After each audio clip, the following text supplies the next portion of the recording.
prosper. Hey, hey, hey, prosper. Hey, hey, hey, prosper. We need to do better for our sons and our daughters. Spock said it best, live long, prosper. Welcome back to the LLP podcast, Live Long and Prosper. I am your host, Bernard J. Rackley. I just want to thank y'all for tapping in. Man, it is a beautiful, beautiful hump day out here in Las Vegas. The weather is cooling down, man, and it's been beautiful, baby. Love this Vegas, man. Hope you guys are having a fantastic week wherever you are. You know, it's the hump day. Time to check in on your goals if you got them. You got a couple days to crush them. But whatever you're doing, hope you're doing well. Hope you're loving this life because we only got one, you dig? So love your life, man. But thank you guys for tapping in. Today is another episode of World Class Wednesday, where I read one of my a nugget from one of my favorite books, from Mr. Steve Siebold, 177 Mental Toughness Secrets of the World Class. And like I said before, if you really want to live that world class lifestyle, you got to have a high degree of mental toughness. You have to dig. So today is nugget number 16. And today's nugget says, champions understand logic versus emotion. Logic versus emotion. So he starts off with a quote from Mr. Al Michaels, sports announcer, and he says, the arena was so loud, the emotion so great. Everybody was going crazy. I remember thinking, stay with it. Don't get swept up. The hotter it gets, the cooler you have to get. I remember thinking of one word in my mind, miraculous. I believe that's a quote from the movie Miracle. I don't know if you guys saw that movie, that hockey movie, fantastic movie, especially about the power of the mind, and mindset. So it starts off, it says, the U.S. Olympic hockey team victory over the Soviet Union. Amateur managers, coaches, and leaders tend to favor either a logic-based approach to performance or an emotional-based approach. But the pros know the magic is in the mix. So I just wanted to read a little bit. It says, so logic is the language of the conscious mind. Emotion is the language of the subconscious mind. Now, that's deep. You know what I mean? I know for me, even in sales, like, people buy with emotion. They understand logically. You can attempt to sell somebody something with logic. However, once you bring in emotion, that really ties them down to them really taking that step to purchase it and not having buyer's remorse afterwards. So even being in security sales, one of the things that we harp on is your emotional reason of why you're purchasing this security system. You got family in the house, you got pets, you got maybe a older person in the house where you need medical assistance, instantly or more rapidly. And when you go door knock, those are questions that you want to ask because they're going to shoo you away because you're a salesperson, of course. However, once you start to give them some emotional reasons of why they should be purchasing the security system, then that's how you get your sales. That's how I've gotten my sales, is just making them realize that there are emotional factors in everything. Life is emotional. Life is emotional, and life is part logical. You dig? But it's phenomenal once you can really get them into the emotional side. They buy. You dig? So emotion creates confusion when it comes to linear thinking. When it comes to strategic planning and business acumen, straight logic is essential.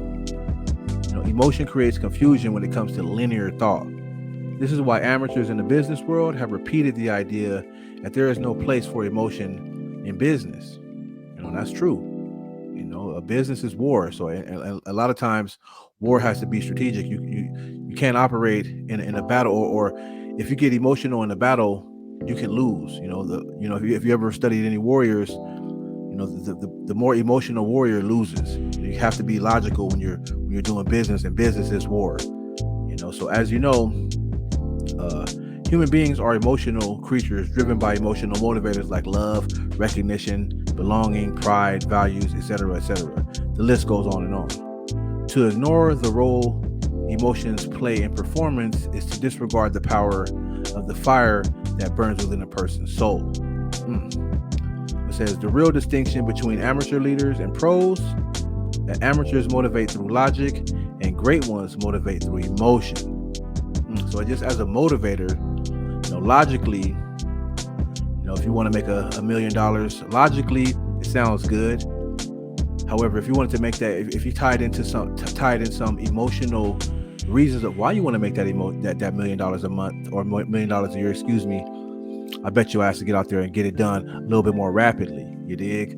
So you see people that have a family to take care of or something like that, they're out there on the front lines. Not to say single people ain't out there getting it after it too, because they might have their emotional reasons as well. However, like I said, amateurs motivate through logic, and the great ones motivate through emotions. So that's just talking about like coaching as well, or coaching or management or any type of leadership position. Logic is only going to get you so far when you come in to motivate somebody, when it comes down to motivating someone. So that's just something to take into consideration, because a lot of people that listen to me are parents, and I believe that parenting is the ultimate opportunity for leadership. Not all parents are great leaders, but it is an opportunity to lead. Especially if you got people that are looking up to you, you got family. It's a perfect opportunity for leadership. You dig? So it says, logic is great for planning, but weak for motivation. Trying to inspire an emotional creature by appealing to their sense of logic is amateur at best and stupid at worst. In 20 years of studying and working with leaders, only a small percentage has really understood this in the business world. In the world of professional sports, it's a different story. Many top coaches use emotional motivation brilliantly. And one of the best examples may be Herb Brooke, who motivated the U.S. Olympic hockey team in 1980 to pull one of the greatest upsets in history. Emotional motivation has the power to drive a team beyond what they actually believe is possible. The sheer force of the collective emotion is so overwhelming that it mentally elevates the consciousness of the individual performers, which enables them to tap into a higher level of intelligence. Ooh, that's deep, man. That is so deep. I'm growing up, I would come home with a poor report card, and logically, what to do. However, when you couldn't play that, when I couldn't play my Nintendo, my Nintendo 64, you know what I'm saying? I got them grades up. I had an emotional push at that very moment. I needed to get back in there and play that game, so I got them grades up. So shout out to my pops, man. But so it says the secular philosophy is that performers are able to access more of their brain when they're operating in this altered state of consciousness.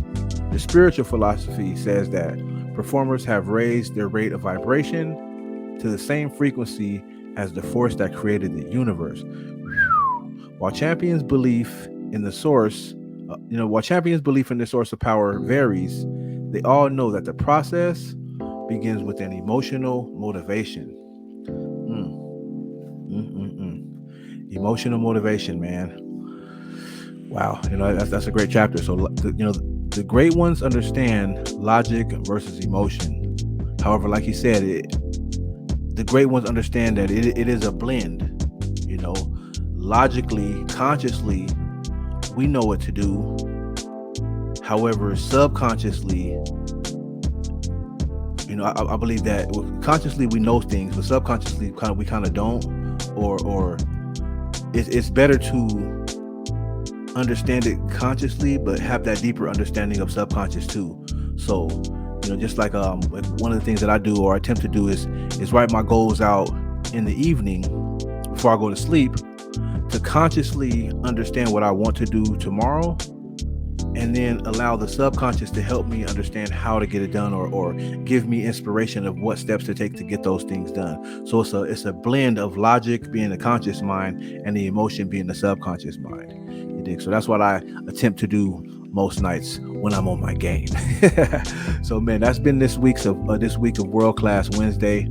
Hope you guys enjoyed this episode, man. I'll see you guys back here for the Friday flow. And like we always say, man, be positive, dream big, believe in yourself, never give up, keep going and keep growing, you guys. Love you all, and have a great rest of the week, and we'll see you back here for the Friday Flow. Peace. Prosper, hey, hey, hey, prosper, hey, hey, hey, prosper. We need to do better for our sons and our daughters. Spock said it best, live long, prosper.